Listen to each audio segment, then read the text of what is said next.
The last hope. The crystalline spires of Araxis Prime, once gleaming beacons of hope and prosperity, now stood fractured against the evening sky.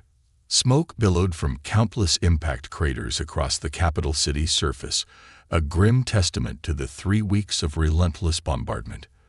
The Vorath Empire's warships hung in low orbit like dark predators, their silhouettes visible even through the ash-choked atmosphere. In the deepest level of the government bunker, High Chancellor Tellen watched the tactical displays with hollow eyes. The Araxian defense forces, never particularly strong to begin with, had been utterly decimated. Their allies, those who had signed countless treaties and trade agreements over centuries, had abandoned them one by one when the Vorath ultimatum reached their worlds. "We regret that we cannot intervene in this conflict," they all said, with barely concealed relief that the Vorath hunger for conquest had focused elsewhere. The message was clear: better the Araxians than us. "Chancellor," First Minister Varu's voice broke through Tellen's dark thoughts. "The evacuation transports report only 30% capacity. Our people are refusing to leave the ancestral cities." Tellen nodded slowly, unsurprised. The Araxians had evolved as a communal species, their neural pathways literally strengthened by proximity to their kin and ancestral grounds. The thought of abandoning their homeworld was anathema to most, a fate potentially worse than death. "The sanctuary worlds have gone silent," Tellen said softly. "Even if we could evacuate everyone, I'm no longer certain anywhere would accept us." The bunker shook as another orbital bombardment struck nearby. Dust drifted from the reinforced ceiling, the lights flickering momentarily before stabilizing. "We've tried everything," Varu said, his voice cracking. "Every diplomatic channel, every former ally, every neutral power. None will stand against the Vorath." Silence fell over the command center, broken only by the soft beeps of monitoring equipment and the distant rumble of explosions. The Araxians were a peaceful species, their culture built around art, science, and cosmic harmony. For thousands of years, they had believed that diplomacy and mutual prosperity were the paths to security. They had been wrong.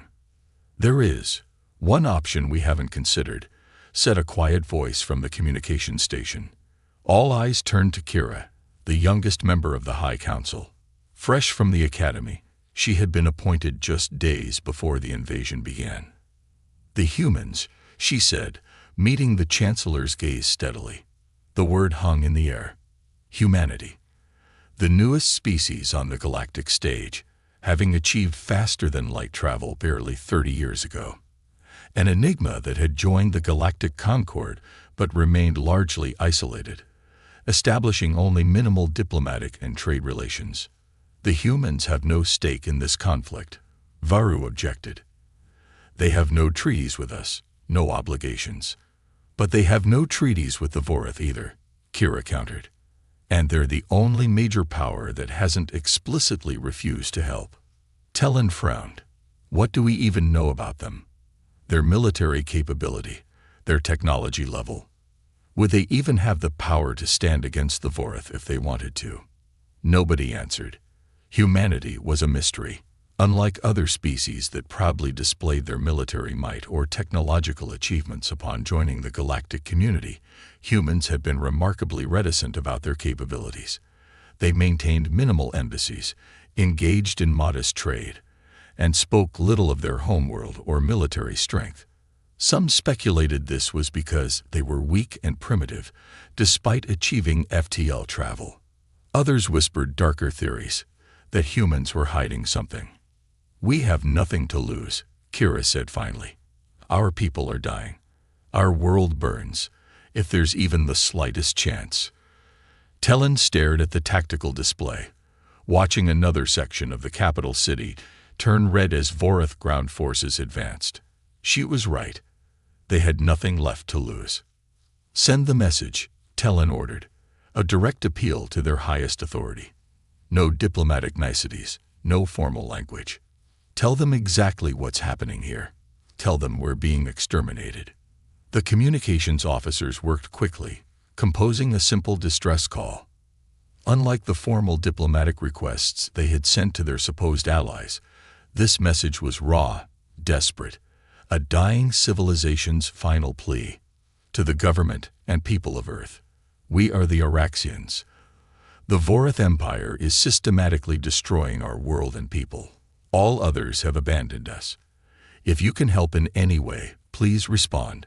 This is our final transmission. The message was sent through every channel they had, broadcast widely enough that the Vorath would certainly intercept it too. It didn't matter. Nothing mattered now except the increasingly slim hope of survival. Hours passed. The bunker shook repeatedly as Vorath bombardments intensified, cracking even the reinforced structures designed to withstand natural disasters.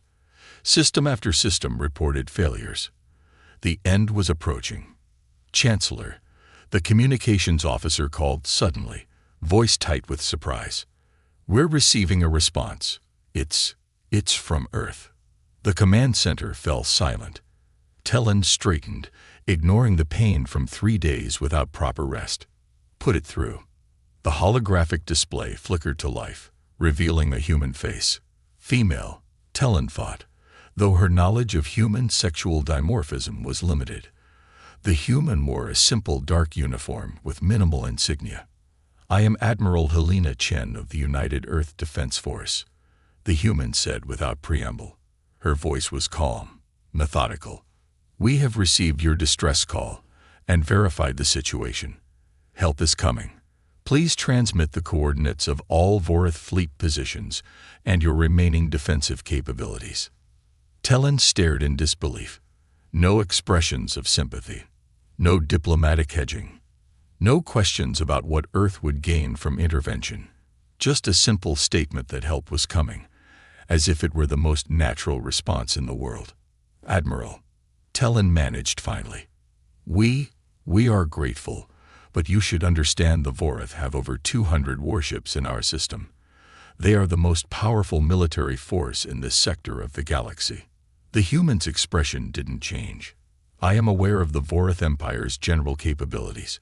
Please transmit the requested tactical data. Our advance forces will arrive within 12 hours. Chen out." The transmission ended abruptly, leaving the Araxian leadership staring at each other in stunned silence. 12 hours.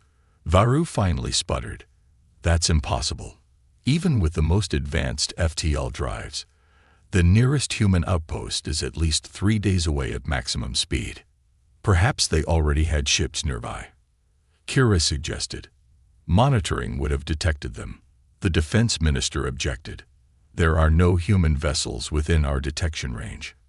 "It doesn't matter," Tellen said firmly. "Send them everything we have. All Vorath positions, all tactical data. If there's even a chance they're coming, they'll need it."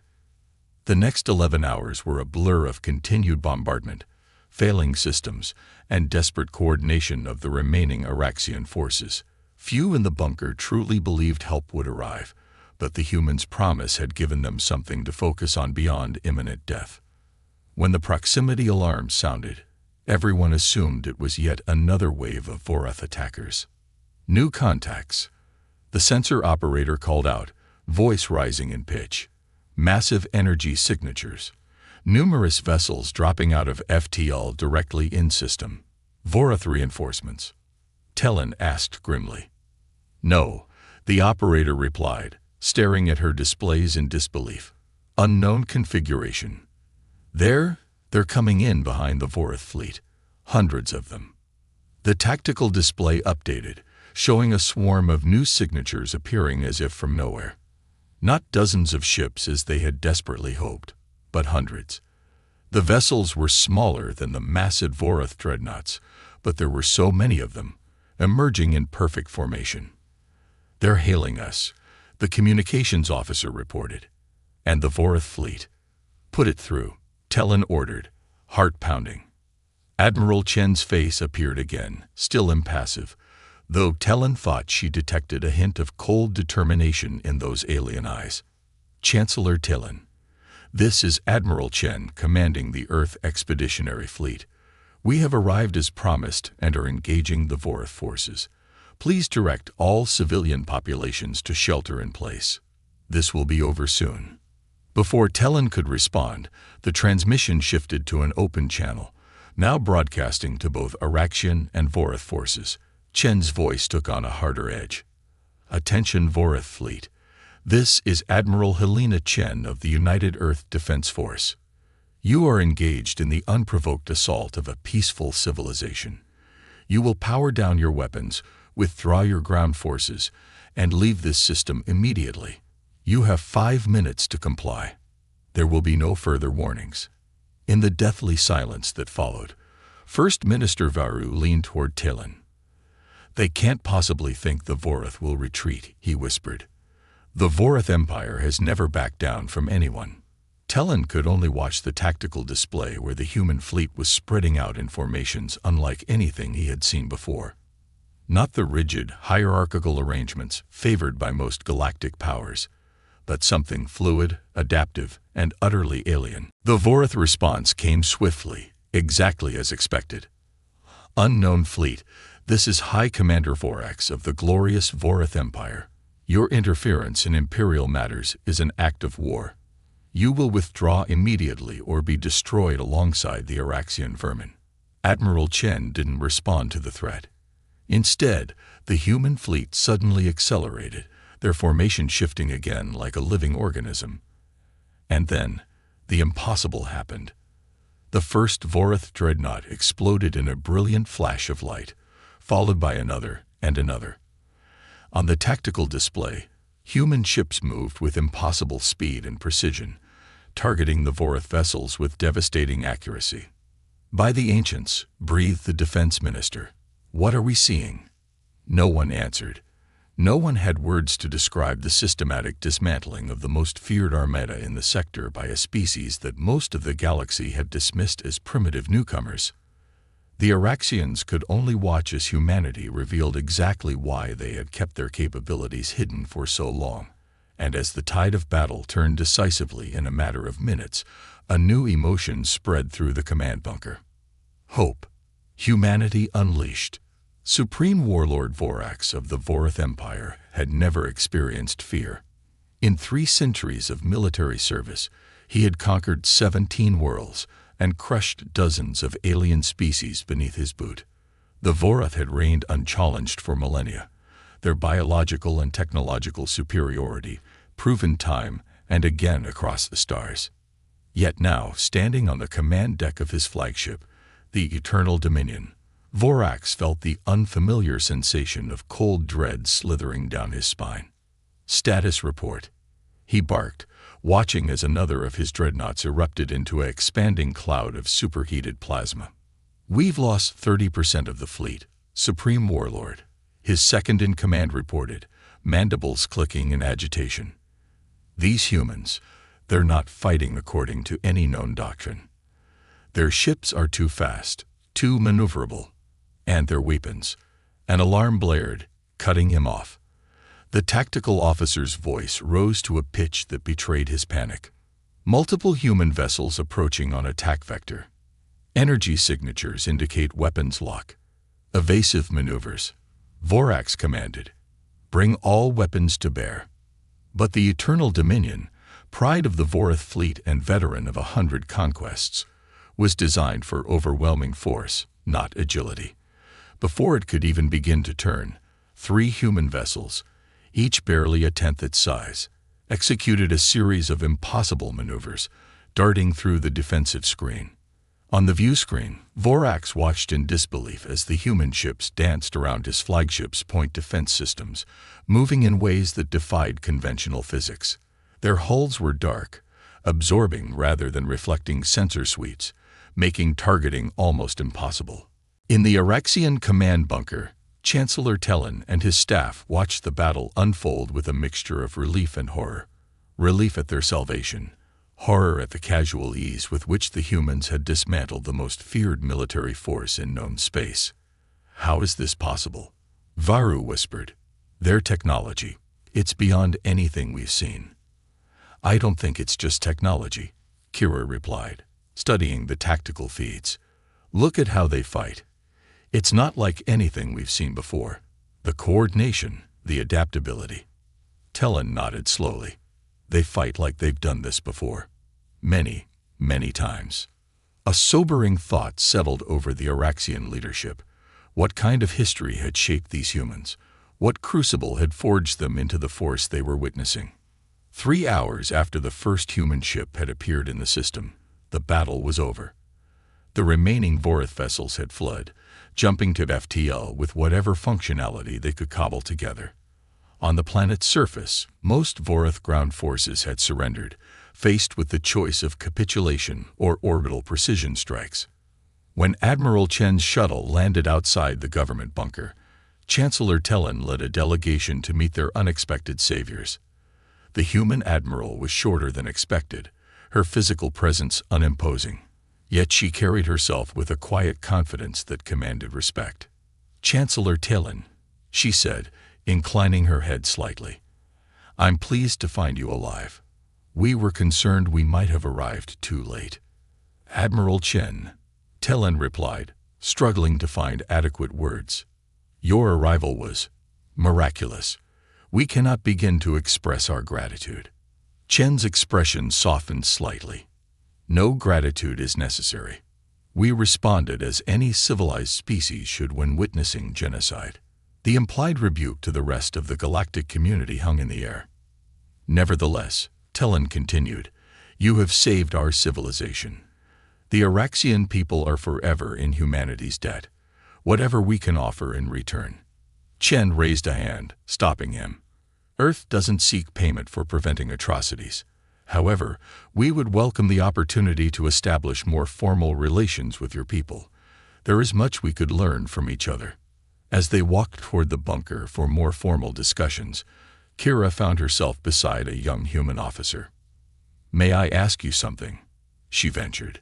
The human, Lieutenant Park according to his insignia, nodded. "Your ships, your tactics, they're unlike anything we've seen in the galaxy. How did humanity develop such capabilities while remaining so isolated?" Park glanced at her, then at the ruined city around them. Something dark and ancient passed behind his eyes. "We had no choice," he said simply. "Humans spent thousands of years fighting each other before we reached the stars.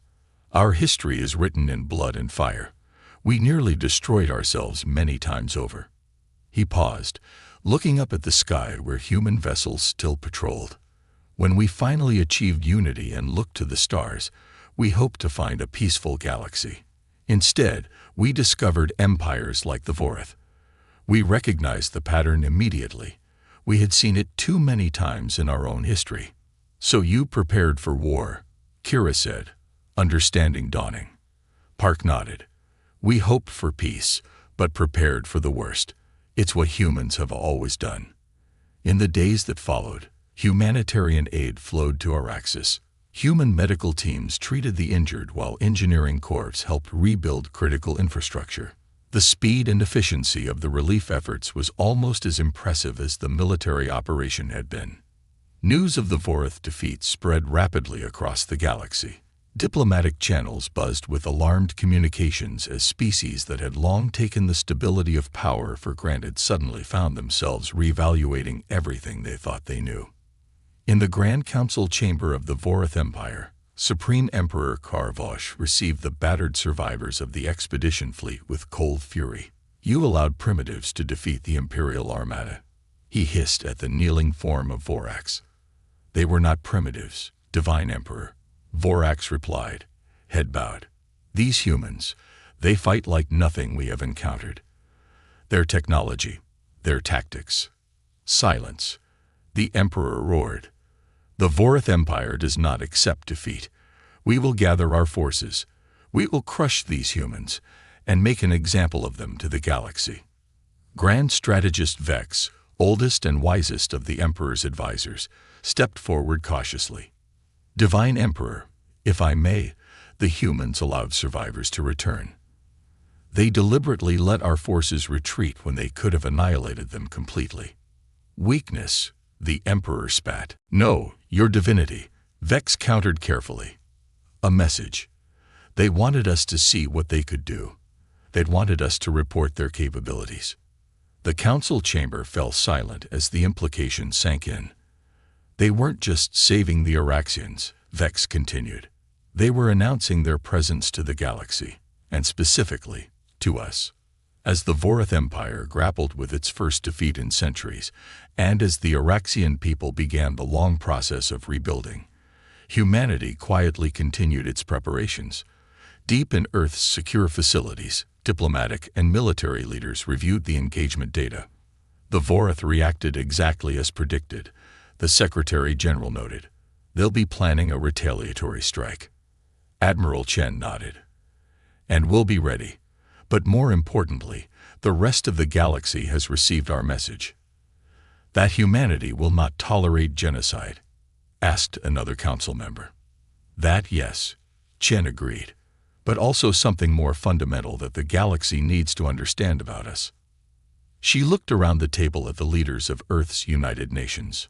Humanity spent thousands of years divided, fighting ourselves, nearly destroying our civilization multiple times. We learned our lessons in blood. When we finally reached the stars, we hoped to find wisdom greater than our own. Instead, we found the same patterns of domination and subjugation that nearly ended us. She paused, her expression resolute. The galaxy needs to understand this about humanity. We are not conquerors. We are not empire builders. But we have seen enough tyranny in our history to recognize it among the stars. And we will not stand by and watch it unchallenged. Across the void of space, as news of the Battle of Araxes spread from world to world, species that had long lived in fear of the Vorath began to look toward Earth with new interest.